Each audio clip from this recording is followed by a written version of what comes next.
Salut tout le monde, bonjour à tous. C'est reparti pour une nouvelle vidéo. On s'était quitté la semaine dernière, on partait de l'Albanie et on commençait notre périple au Monténégro. Oui, exactement, le Monténégro que nous avons commencé d'une bien étrange manière. Faut s'avouer. Voilà, on est tombé un petit peu dans un traquenard. Ouais. Un gros traquenard à touristes. Voilà, dans un restaurant typique, en fait, la personne qui nous a accosté tout à l'heure en voiture nous a proposé de dormir sur son terrain avec l'eau, l'électricité et le wifi sur le terrain. Et en fait, il nous a proposé de venir dans son restaurant, donc voilà. En fait, il nous avait vu passer, il nous a suivis en voiture pour nous accoster. Et de là, il nous a proposé de dormir et de rester sur son terrain gratuitement. Et après, on a compris qu'il nous proposait tout ça contre un petit repas ce soir au restaurant. Donc on a fini par accepter son invitation.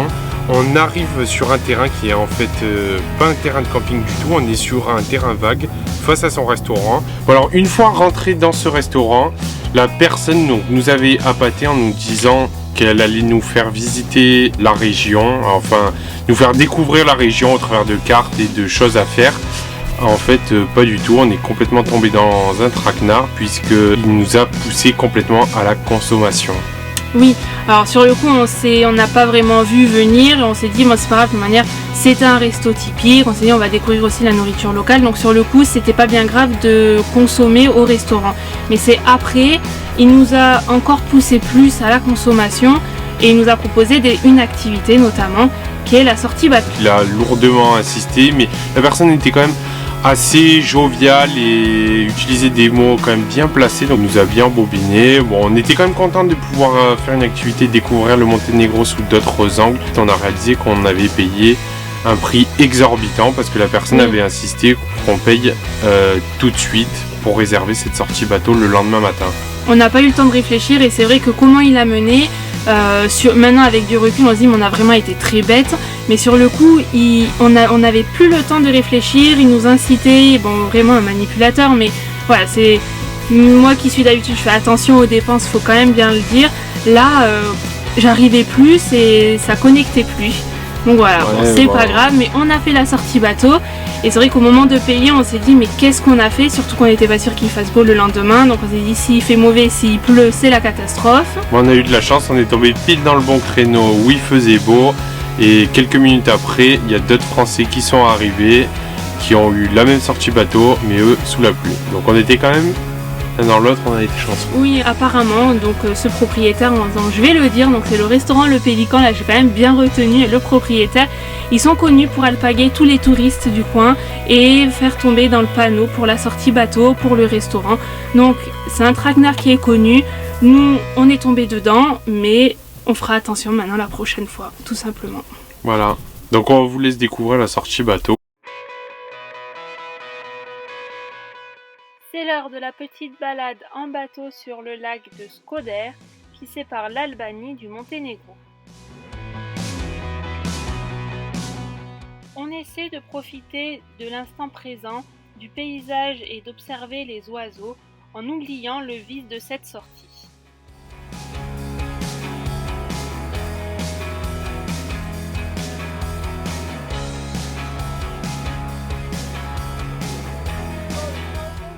Pour amuser la galerie, le capitaine laisse la barre à une des touristes et nous fait monter tour à tour à l'avant du bateau. Pour ma part, j'ai cru que j'allais tomber à de multiples reprises dans l'eau. Adrien, un bon sauveur, est venu m'aider pour trouver l'équilibre. Voilà le spot où on a passé la nuit hier, où il y avait un autre van de Français qu'on a croisé sur la route. On cherchait un petit spot beaucoup plus haut et en fait il se trouvait que c'était en travaux et donc c'est là que Laure et Ludo nous ont averti qu'en fait on pouvait pas passer la nuit là-haut, donc on a trouvé un autre spot. Nous avons fait leur connaissance ainsi que celle de Rio, leur chien, et on a passé la soirée donc tous ensemble. Voilà, on a pris un petit apéro. Donc là-bas c'est la ville de Budva qui ressemble de plus en plus à s'y méprendre à Monaco. Alors on a appris ce matin en vérifiant que en fait le Monténégro était inscrit sur des listes de paradis fiscaux, donc voilà, il y a pas mal de gens qui viennent mettre leur argent en sécurité ici. c'est que des hôtels de luxe et des palaces, voilà. Il y a un casino énorme, tout est neuf et tout est vide, surtout quand on est hors saison, il n'y a personne. On a notre petite plage privée, si on va aller piquer une tête. Mais il fait pas bien chaud, comme vous voyez là-bas sur la montagne, il a neigé cette nuit. Donc malheureusement on va pas pouvoir rentrer plus dans les terres dans le Monténégro à cause de la neige. Donc on va se contenter de continuer vers la côte et on va aller en direction de Kotor. Voilà. On va peut-être passer la journée quand même à profiter du site ici, je sais pas. Bon ben, on va aller se baigner? Non.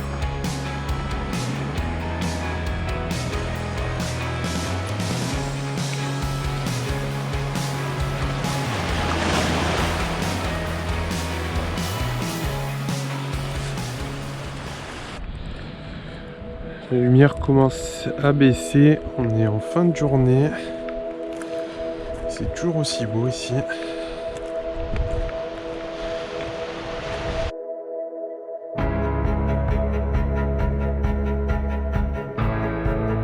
Session pâtisserie dans le van. Maintenant on se dispute qui racle les fonds de chocolat. Donc je viens de faire le moelleux au chocolat avec des petites verrines. Donc Adrien, vu que c'est l'heure du goûter, il racle toutes les assiettes. Ça s'appelle le pré-lavage. Direction la ville de Kotor, la plus touristique du pays. C'est le château avec ses 1500 marches. Nous allons gravir demain.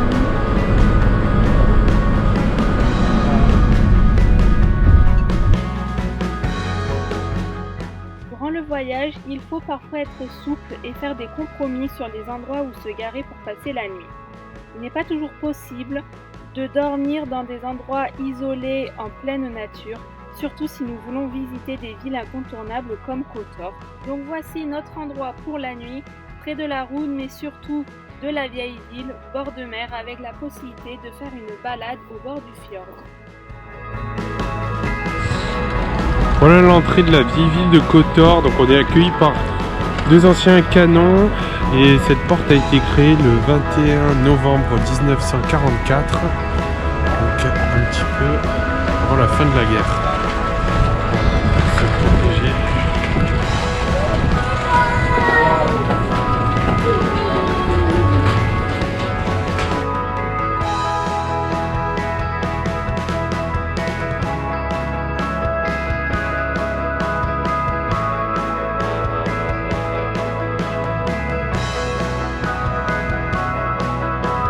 Maintenant on s'aventure un petit peu dans les ruelles du centre-ville.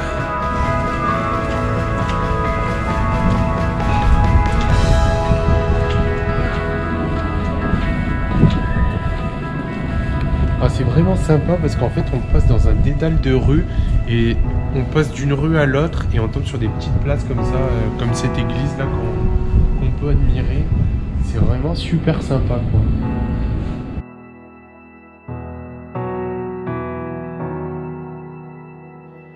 Le soleil fait son grand retour et nous on en profite pour découvrir le fjord de 2 jours avec son eau turquoise et la végétation tout autour. La ville a totalement un autre aspect de jour. C'est beaucoup plus animé, il y a beaucoup plus de monde, beaucoup plus de vie.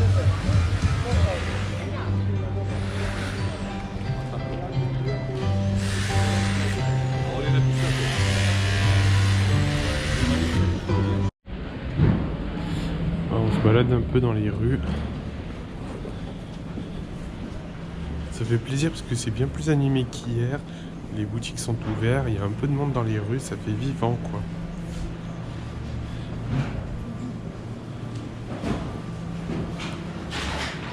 Il y a beaucoup d'échoppes de travaux manuels, donc là de la maroquinerie.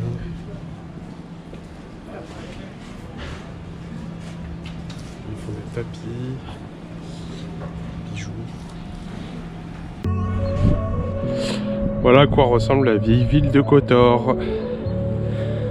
On est en train d'attaquer la grimpette vers le fort. Et c'est raide, hein.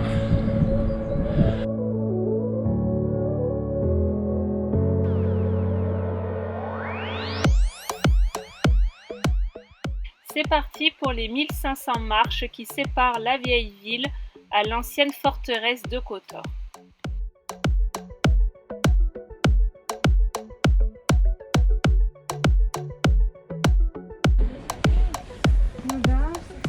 Premier arrêt pour reprendre son souffle et admirer la vue.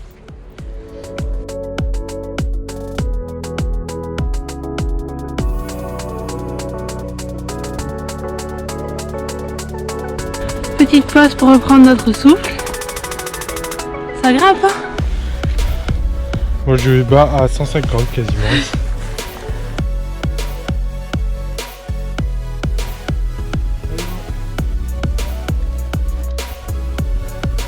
On est sur la piazza San Marco ici. Il y avait peut-être une petite église qui se tenait là pendant un temps. En tout cas, il y a une magnifique vue. Si c'est le cas, les pèlerins, s'il y avait vraiment une vue sympa pour aller prier. Nous entrons dans la forteresse de Saint-Jean qui domine la ville à près de 260 mètres d'altitude. Il fut abandonné en 1918.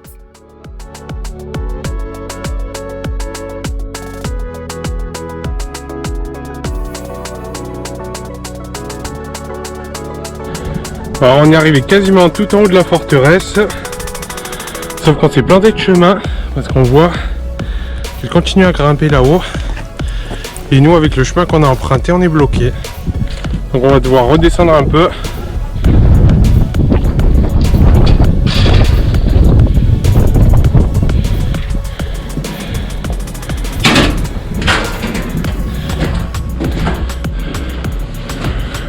On va pas trop s'attarder vu du plafond ici, parce que les planchers s'effondrent.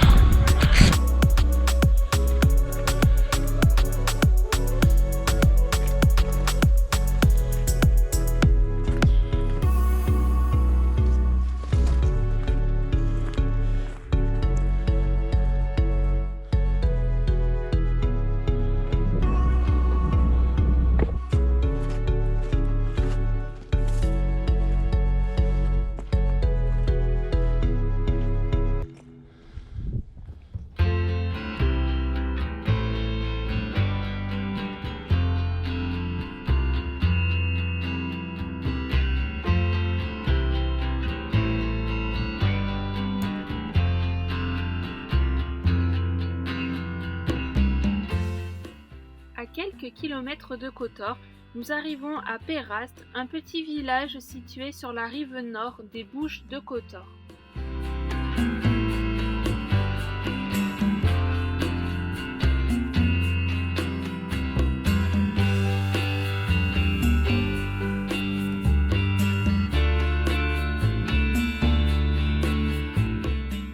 Perast a appartenu à la République de Venise entre 1420 et 1797 et l'on peut encore aujourd'hui reconnaître cette influence sur les façades des bâtiments.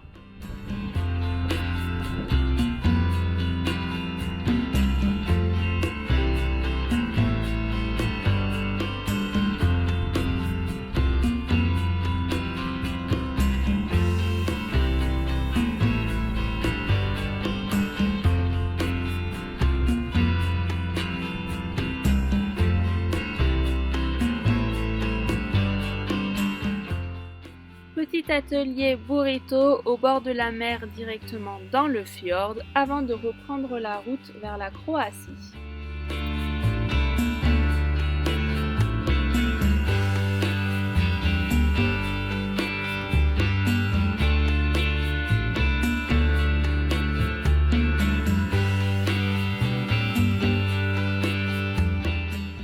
En voulant se diriger vers la frontière de la Croatie, nous nous trompons d'embranchement sur la route et nous sommes obligés de faire un détour mais qui nous amène à ce point de vue qui domine le fjord.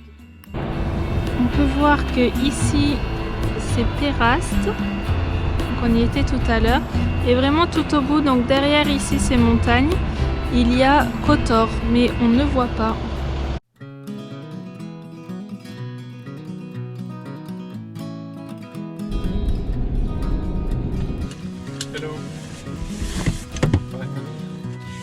Dubrovnik. Il nous demande plus le nombre de temps qu'on est resté en Albanie qu'au Monténégro, alors que là on est au Monténégro. Très bizarre. Ce qui les interroge, c'est plus le temps passé en Albanie. Ça y est, nous sommes en Croatie. On sentait qu'on les embêtait quand même, hein, les douaniers, je sais pas pourquoi. Ils faisaient un peu la tête et on avait l'impression qu'on les dérangeait plus qu'autre chose. Doré. Ah, il faut que je m'attache. On a adoré le Monténégro. Ah non, mais il y a un autre contrôle là.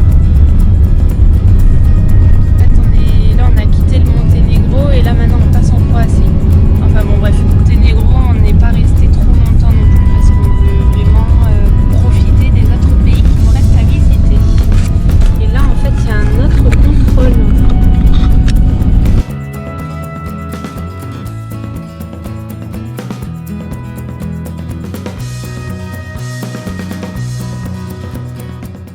Après les vérifications des identités du contrôle dans le van, nous revoici en Union Européenne.